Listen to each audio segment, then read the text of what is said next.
મોદી સરકારના 12 વર્ષ પૂર્ણ થવા નિમિત્તે ભરૂચ વહીવટી તંત્ર દ્વારા પ્રગતિપથ યાત્રાનું આયોજન કરવામાં આવ્યું હતું। આ યાત્રા દરમિયાન જિલ્લામાં થયેલ સરકારના વિકાસલક્ષી પ્રોજેક્ટ્સ તેમજ જનકલ્યાણકારી યોજનાઓ અંગે નાગરિકોને માહિતી આપવામાં આવી હતી।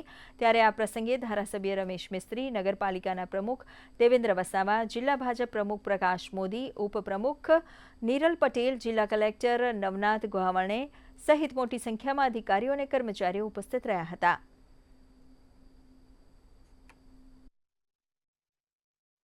ભરૂચ જિલ્લામાં છેલ્લા 12 વર્ષમાં જે આધુનિકીકરણ થયું છે એમાં શિક્ષણ આવી ગયું, વેસ્ટ ડિસ્પોઝલ આવી ગયું, આંગણવાડી આવી ગઈ કે બલ્ક ડ્રગ પાર્ક જેવા, ભાડભૂત બેરેજ જેવા આધુનિક અને ફ્યુચરિસ્ટિક પ્રોજેક્ટ આવી ગયા।